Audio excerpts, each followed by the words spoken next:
The question that Bangalore is asking today, what's the use of announcing fast-track courts for crimes against women, of promising strict action against rapists, if the same chief minister who made those grand announcements belittles the ghastly rape of a 6-year-old child, a crime that rocked his state and shocked the nation?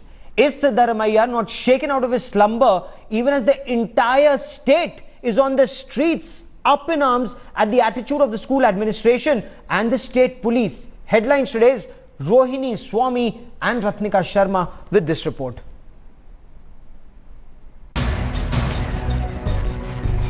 These two images speak of Karnataka government's attitude towards rape. Even the horrific assault on a 6-year-old girl isn't enough to shake the chief minister into action. First, he slept through the discussion on women's safety in the state assembly. And this time, he charged at the media for questioning him about the rape of a class 1 student. Yes. No, I must get... On the Bangalore rape story, Bangalore? 16 Rape. Yeah, I've been to Berry. Is it the only news you're having? Okay. The chief minister's heartless reaction has sparked national outrage. As the state government drags its feet on the case, protests rage across Bangalore. BJP leaders led by B.S. Yediyurappa joined in the agitation today. This after ABVP members protested outside the school on Monday. But the protests seem to have sadly turned into a game of political one-upmanship. Alarmed parents have pointed out at least 40 glaring lapses, loopholes in the system at that Bangalore school. Can the chief minister or the state police understand the concerns of a father or a mother when they drop off their little children to school and wonder, will our children be safe from predators at that school, even if they're teachers or in the teaching staff or working staff at school?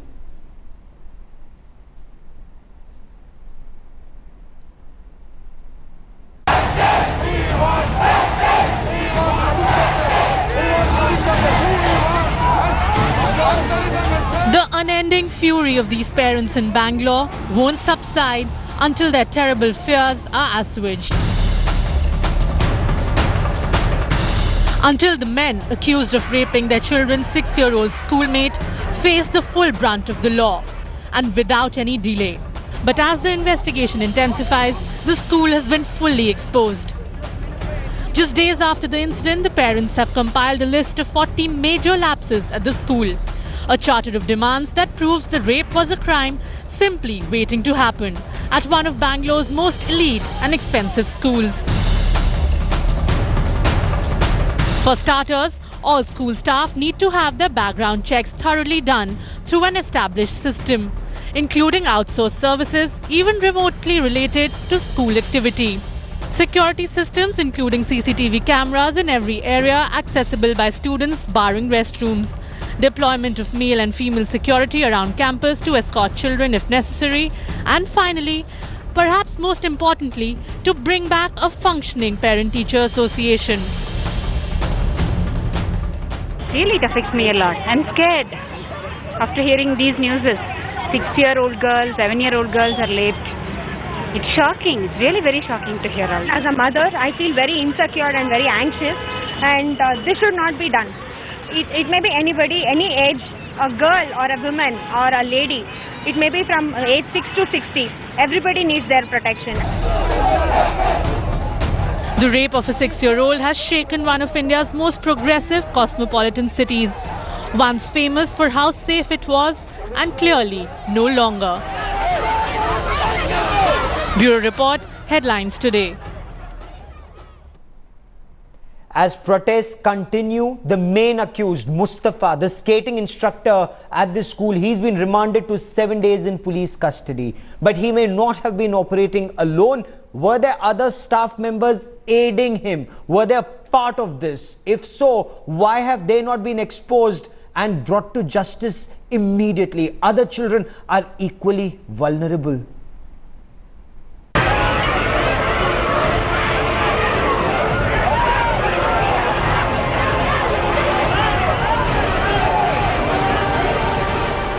The man accused of raping a 6-year-old Bangalore school student is now in police custody.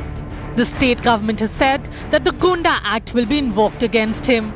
Another instructor is also on the police's radar. The cops are also looking for another school staffer who may have facilitated the crime. After meeting the Karnataka Chief Minister and the Home Minister, the parents of children met the newly appointed Bangalore Police Commissioner. They have various demands in terms of, essentially in terms of safety, in terms of the need for improving some of the access control, as to who are the people, what is the identity of the people who are coming in, etc. The parents are very keen the school should reopen. So hopefully in about a week or so it should reopen. The news is also tightening around the school management. Chief Minister Siddaramaiah has said that the school was guilty of negligence, trying to hush up the case and failing to provide CCTV footage of the campus. The state government says that the police will also book a case against the school management. Sir, Women Commission has recommended action. That I have to get the information. Women Commission has recommended the action in that case. Women Commission has recommended the action in that case. Women Commission visited that place. Whatever action is required, we will take. To complicate the investigation, the school has claimed that the child is differently abled. That allegation, however, was denied by the State Home Minister in the Assembly. The child hasn't been able to verify the spot where the horrific crime took place because she has been too traumatized to recall the details. This is what the police say led to the delay in arrest of the main accused. There is 200 hours of CCTV footage that the cops have to go through. They say the images are extremely grainy and that too is hampering investigation. With Rohini Swami in Bangalore, Bureau Report, Headlines Today.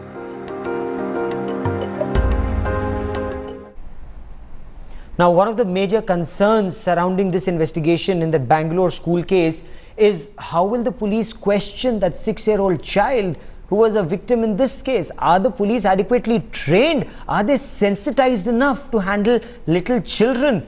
There is also a fear of long-term impact of not just the horrifying event but also having to constantly relive that experience during the investigation. We look at what needs to be done, what experts have to say about this.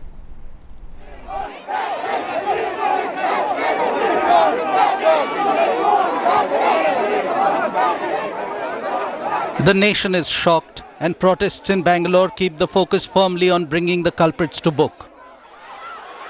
But at the center of all the commotion is the welfare and well-being of a 6-year-old girl child. An innocent victim to one of the most traumatic invasions of privacy with potential to scar her for life. It is a trauma that continues because the demands of investigation keep it alive. Experts say that much caution and sensitivity is required in how the child is interrogated.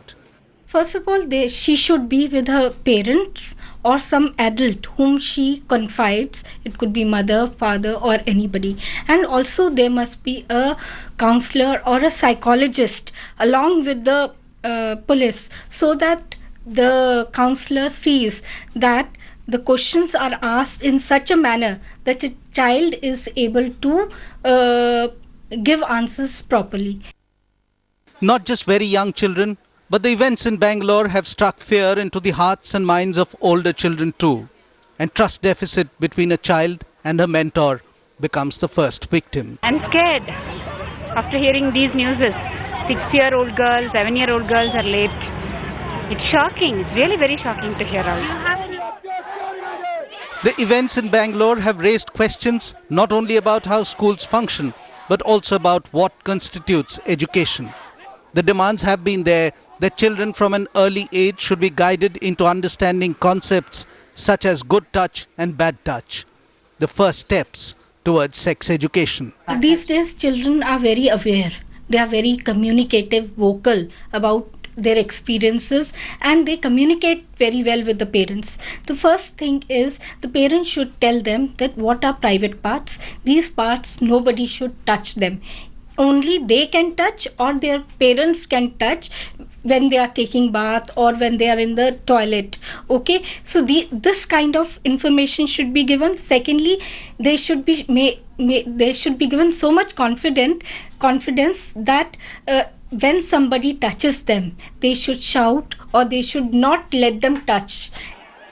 The 6-year-old child in question is suffering and justice needs to be done. But there is a larger question facing not just Bangalore but the entire country. How long before the system is revamped? How many more such children need to be traumatized before the system can be cleansed? The rules and studies and research exist, but implementation and compliance remains weak or mostly non-existent. With Rishika Badua in Delhi and Pratibha Raman in Bangalore, Shujoy Headlines Today.